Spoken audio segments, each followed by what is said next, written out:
के राय सर, राहुल गांधी का ये बयान, पहली चीज तो ये, बाकी तो सब कुछ किनारे रखा जाए, पहली चीज तो मैं यही पूछूं आपसे कि आज की राजनीति में जहां पर गलती तो दूर की बात है, जिन चीजों के चलते लोगों की जान चली जा रही है, चाहे सेना से लेकर के आम आदमी तक, यात्री तक, पर्यटक तक, कोई अपनी चूक स्वीकार करने को तैयार नहीं है, गलती मानने को तैयार नहीं है, वहां राहुल गांधी विपक्ष में बैठकर बीते समय के लिए गलती मान रहे हैं और साथ में उस गलती को सुधार करके दोगुने स्पीड से काम करने का दावा कर रहे हैं।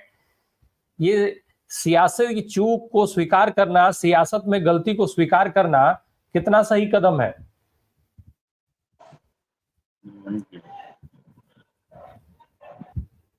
जी, के राय सर? सर, राहुल गांधी के भाषण का एक अंश सुनाकर आपने पब्लिक इंडिया को एक बहुत बड़ी बहस का मंच बना दिया है।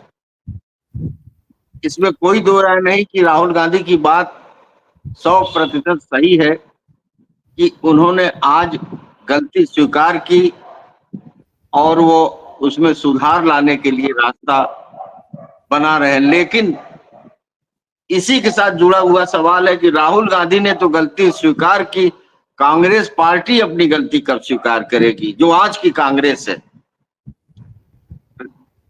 कांग्रेस पार्टी उस रास्ते पर कब चलेगी जिस रास्ते को राहुल गांधी ने इतनी चुनौतीपूर्ण ढंग से तैयार किया है।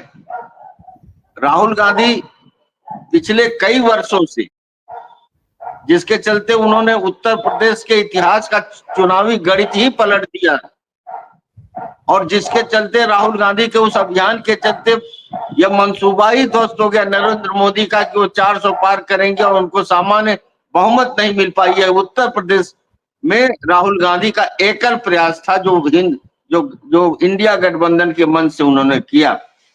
लेकिन अभी भी मैं देखता हूं और बहुत दुख के साथ देखता हूं कि कांग्रेस की तमाम लीडरशिप राहुल गांधी के इन सवालों पर या तो मौन है और नहीं तो व्यक्तिगत स्तर पर उनके विरुद्ध भी अपने विचार व्यक्त करती है, स्थानीय तौर पे, क्षेत्रीय तौर पे या राज्य के स्तर पर। राहुल गांधी ने एक परिवर्तन किया बिहार में। आपने देखा बिहार में उन्होंने अध्यक्ष का पद एक दलित समाज के वरिष्ठ अनुभवी नेता को दिया। बिहार की राजनीति में कांग्रेस में कितना बड़ा परिवर्तन दिखा। कांग्रेस सड़कों पे आ गई, कांग्रेस अन्याय के विरुद्ध प्रतिरोध की आवाज बनने लगी, धरना देने लगी, पिटाई खाने लगी, जेल हवालात में जाने लगे। और उसी के साथ उन्होंने बिहार का इंचार्ज भी अल्लावरू साहब को और कन्हैया कुमार का जो वहां अभियान चला, कैसे एक नवजागरण आया कांग्रेस में। तो राजेश कुमार जो 9 जुलाई को राहुल गांधी के बगल में थे, जिनके बगल में सहनी साहब थे, जिनके बगल में हमारे एम ए बेबी साहब थे, जिनके बगल में दीपांकर भट्टाचार्य और टी राजा थे, तो एक नई तरह की लीडरशिप का उदय हम बिहार में देख रहे थे। मध्य प्रदेश, छत्तीसगढ़, महाराष्ट्र और उत्तर प्रदेश में कांग्रेस इस बारे में क्या विचार कर रही है, जो राहुल गांधी का विचार है। क्योंकि आंतरिक स्तर पे, सांगठनिक स्तर पे, नेतृत्व के स्तर पे, जब तक आप जब जाति जनगणना की बात कर रहे हैं, जब आप समाज में पीछे छूटे हुए लोगों को आगे आने की बात कर रहे हैं, तो नेतृत्व में वो दिखाई पड़ने चाहिए। राहुल गांधी का ही साहस है कि इलाहाबाद में जब संविधान सम्मेलन हो रहा था, इलाहाबाद के मंच पर आइए में कि उन्होंने कहा था कि मैं आपके सामने यह कह के जा रहा हूं कि शायद मुझे मिलती हुई सत्ता अगर भी मुझसे छीन ली जाए, तो भी मैं 50% के रिजर्वेशन के बैरियर को तोड़ने जा रहा हूं। जो आदमी जिसको भावी प्रधानमंत्री कहा जा रहा है, वो इतनी बड़ी चुनौती स्वीकार कर रहा है कि मुझे प्रधानमंत्री की कुर्सी नहीं चाहिए, बल्कि दलितों, पिछड़ों, आदिवासियों को उसका हक दिलाना है, मुझे जिस हक से वो सदियों से, शताब्दियों से, हजारों वर्षों से वंचित है। मैं हाईकोर्ट का वकील हूं, मैं सिर्फ हाईकोर्ट का एक आंकड़ा आपको प्रस्तुत कर दूं, जो हाईकोर्ट की पोजीशन है। आप समझ सकते हैं कि अभी तो मीडिया के बारे में राहुल गांधी ने रखा कि कुल हाई कोर्ट में सारे जजों की जो जरूरत वाली संख्या है, जो इस समय जरूरत हो 1122 जज की जरूरत है, जिसमें 751 जज काम कर रहे हैं, जिसमें 371 वैकेंसी है अभी तक। 178 लोगों का नाम भेजा गया महीनों से, वर्षों से, जो पूरा नहीं हो रहा। 751 जो वर्किंग जज हैं उसमें 4 या 5% पिछड़े और दलित मिला के हैं, 2% महिला जज है। जिस उच्च न्यायालय से, जिस सर्वोच्च न्यायालय से हमको इंदिरा साहनी वाले केस का जजमेंट मिला, जिससे मंडल कमीशन लागू हुआ, जिसमें नए सिरे से एक सामाजिक न्याय का सूत्रपात हुआ राजनीति के क्षेत्र में और सामाजिक आंदोलन के क्षेत्र में, उसी हाई कोर्ट में ओबीसी, एससी और महिला जज नहीं रहेंगे, आदिवासी जज नहीं रहेंगे और प्रगतिशील विचारधारा के जज नहीं रहेंगे, तो यार ये कारवां आगे बढ़ेगा कैसे?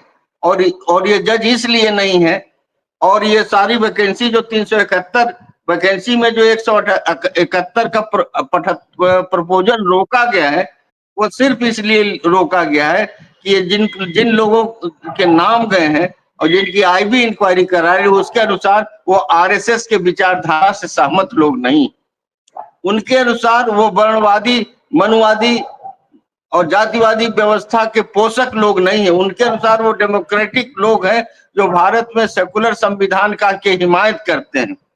तो न्यायपालिका में अगर ये हो रहा, आप राहुल गांधी हर जगह मीडिया की बात करते हैं, राहुल गांधी, हम तो कह रहे हैं कि न्यायपालिका में भी देखिए, जहां से इंसाफ का तराजू, वो आंख में पट्टी बांधे महिला खड़ी है, तो हर जगह यही थी। देखिए दो चीजें और मैं बता दूं, उसके बाद मेरे वरिष्ठ लोग हैं, मैं चाहूंगा कि वही अपनी बात, अभी दो दिन में 2 खबरें आई हैं।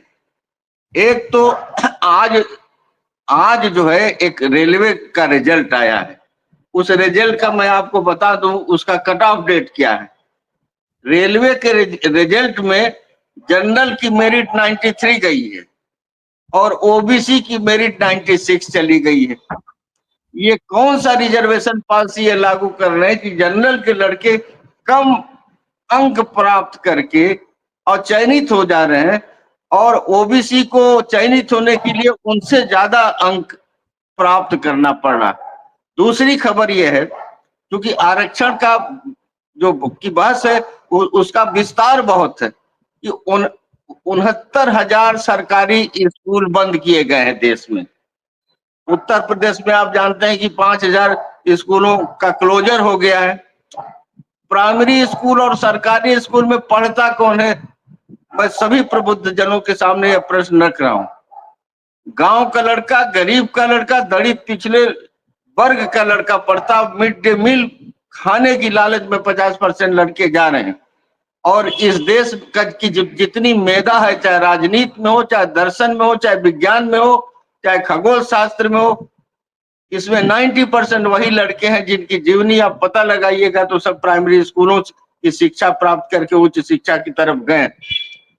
तो प्राइमरी स्कूलों को बंद करने के पीछे ये सिर्फ यही कारण नहीं है कि अंग्रेजी स्कूलों की फसल तैयार कर रहे हैं, बल्कि गरीब वर्ग जो जिसको आरक्षण की जरूरत है, जिसको शासकीय सहारे की जरूरत है, उसको शिक्षा के अधिकार से ही वंचित किया जाए। उत्तर प्रदेश में तो जो राहुल गांधी के पिताजी के समय में जो शिक्षा का अधिकार कानून आया था, संविधान में 86वां संशोधन आया, आर्टिकल 21A आया, एक्ट बना कि सारे गरीबों को अनिवार्य शिक्षा और मुफ्त शिक्षा दी जाएगी। उसमें लिखा हुआ है कि 1 किलोमीटर के दायरे में प्राइमरी स्कूल होना चाहिए, तो और कितने किलोमीटर मिडिल स्कूल होना चाहिए। लड़कियां एक भी नहीं पढ़ने जाएंगी, जो योगी जी ने जिस तरह स्कूलों को बंद किया 3 किलोमीटर और 4 किलोमीटर।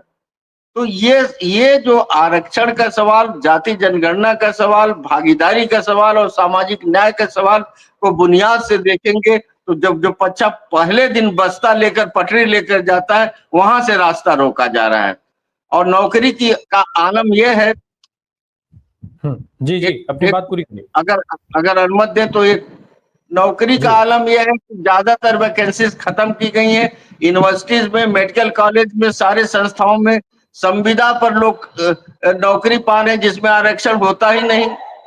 उसके अलावा दो और हथियार इन्होंने अपने पास रख लिए जिससे आरक्षित लोगों के का गर्दन काटे रहे। एक अंगूठा से पूरा महाभारत बन गया, 1000 गर्दन काट लिया इन्होंने।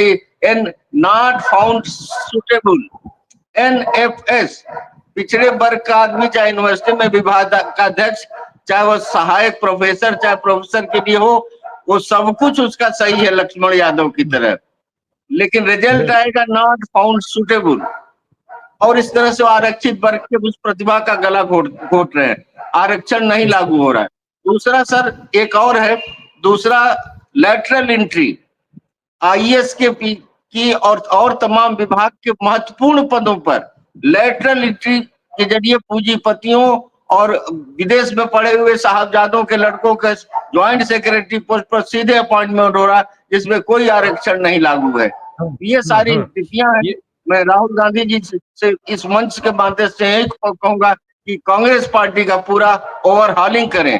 आप एक ऐसी कांग्रेस बनाएं जिसकी भाषा वही हो जो राहुल गांधी की भाषा है।